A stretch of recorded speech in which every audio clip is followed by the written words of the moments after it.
یہ ہے حسینیت، جو نہیں دیکھتے کہ دور حاضر کے تقاضے کیا ہے، 72 کو لے کے نکل جاتے ہیں۔ یزید پہ لان تان تو بھیج دیں، ہمارے حکام بالا بھی یہ کریں، 70 سالوں سے لوگ چینج ہوتے آئے اور یہی کام کریں، لیکن سب نے اپنے اپنے وقت میں وقت کے یزید کے ہاتھ پہ بیعت کی ہوئی ہے۔ ڈاکٹر عافیہ کو بیچنا کیا یزیدیت کے ہاتھ پہ بیعت نہیں ہے؟ جواب دیجئے، ریمن ڈیوس جب آپ کے 2 بچوں کو قتل کر کے ملک سے باہر فرار ہو جاتا ہے اور آپ باعزت بری کر دیتے ہیں، کیا یزیدیت کے ہاتھ پہ بیعت نہیں ہے؟ جواب دیجئے کہ جب رات کی تاریکی میں کرنل جوزف آپ کے بچے کو اسلام آباد کی سڑکوں میں گاڑی کے نیچے کچل دیتا ہے اور آپ رات کی تاریکی میں نور خان ایئر بیس سے اسے ملک سے باہر فرار کر دیتے ہیں، یہ یزیدیت کے حق میں بیعت نہیں ہے؟ قافلہ حجاز میں ایک حسین بھی نہیں، گرچہ ہے تابدار ابھی گیسوئے دجلہ و فرات۔ یہ مڈل ایسٹ اور گلف کنٹریز میں جو تیل کے ذخائر ہیں یہ موجود ہیں، گیس کے ذخائر موجود ہیں، فائنینشلی بڑے اچھے ہیں، امیر کبیر ملک ہیں۔ آپ کے پاکستان، بھارت، بنگلہ دیش کے لوگ وہاں نوکریاں ڈھونڈنے جاتے ہیں۔ مسلم ممالک بڑے طاقتور ہو گئے پیسے میں، لیکن کیا ہے، عورت اور شراب کے عادی ہو گئے۔ قافلہ حجاز میں ایک حسین بھی نہیں۔ کانسیپٹ کیا ہے حسینیت کا؟ سال کے بعد محفل کرانا، ہمارے ساتھ مل کے نعرے لگانا۔ جب آپ مسجد میں جہاد کا ذکر کریں، اگلے دن امام صاحب غائب ہوتے ہیں، پرچے کٹنا شروع ہو جاتے ہیں۔ آج آپ غیرت کی بات کریں، پرچے کٹنا شروع ہو جاتے ہیں۔ امریکہ میں جا کے آپ جو مشائخ گئے ہیں ان سے پوچھئے کہ آپ وہاں پر بریلوی دیوبندی کے اختلاف چھیڑیں، وہ خوش ہوں گے، آپ قادیانی کو رگڑا دیں وہ فوراً آپ کو ڈیپورٹ کریں گے۔ یہ تلخ حقائق ہیں، کیونکہ انہیں پتا ہے کہ ہمارا لے پالک بچہ کون ہے اور وہ کس طریقے سے ہم نے اسے پلانٹ کرنا ہے، سسٹم میں گھسانا ہے، اور کون کون سے بڑے بڑے محکموں میں بٹھا دینا ہے اور پورا سسٹم کو تبدیل کرنا ہے۔ یہ لوگ نعرے لگائیں۔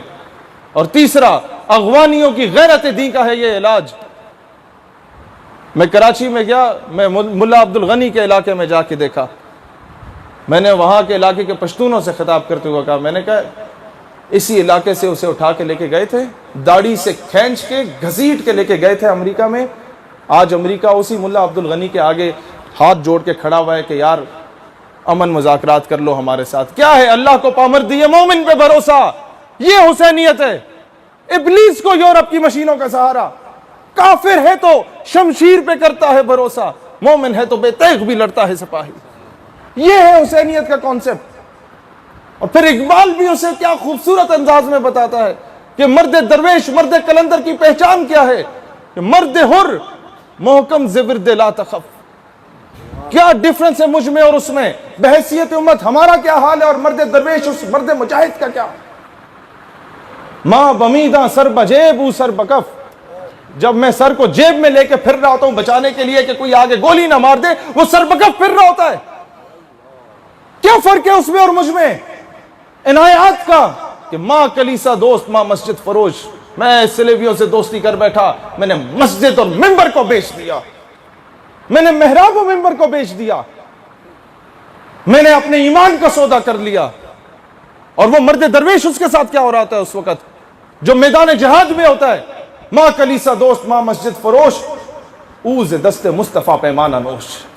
جب میں رات کی تاریکی میں خواب غفلت سے بیدار ہونے کو تیار نہیں ہوتا، اسے بارگاہ نبوی سے پیمانے آ رہے ہوتے ہیں۔ حقیقت ابدی ہے مقام شبیری، وہ کانسٹنٹ ہے حسینیت۔ چینج کیا ہوتا ہے؟ بدلتے رہتے ہیں انداز کوفی و شامی، یہ منافقت کے انداز بدلتے رہتے ہیں، یہ بلانے کے بعد غائب ہو جانے والے انداز بدلتے رہتے ہیں۔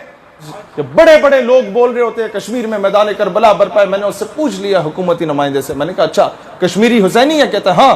میں نے کہا ہندوستانی فوج؟ کہتا یزیدی ہے۔ میں نے کہا بتاؤ پھر کوفے والا کون ہے؟ نہیں سمجھے آپ؟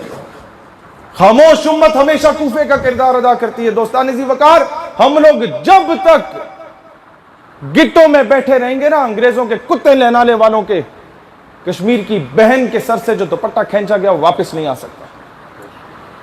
میں پچھلے ہفتے کراچی گیا، ڈائریکٹ لینڈ کرتے ہوئے ڈاکٹر عافیہ صدیقی کے گھر گیا، اس کی بہن اور ان کی والدہ نے مجھے یہ کہا کہ جب رسول اللہ صلی اللہ علیہ وآلہ وسلم ڈاکٹر عافیہ صدیقی کے خواب میں آئے، آخری ملاقات میں اس نے ہم سے یہ بات بتائی، تو وہ رو پڑی کہ یا رسول اللہ علیہ السلام یہ کب تک میرا امتحان ہوگا؟ مجھے جج کہتا ہے کہ تمہیں برہنہ ہو کے آنا ہے عدالت میں اور قرآن پاک کے اوپر پاؤں رکھنے ہیں۔ یہ میڈیا پہ کئی مرتبہ اینکر پرسنز کہہ چکا یہ بات، کب تک میرا امتحان ہوگا؟ انہوں نے کہا تم تو امتحان میں پاس ہو۔ اس نے پھر کہا میں کب تک قید رہوں گی؟ رو پڑی۔ کہتے رسول اللہ علیہ السلام نے جواب دیا کہ تم تو پاس ہو، امت کا امتحان ہے۔ حقیقت خرافات میں کھو گئی، امت روایات میں کھو گئی۔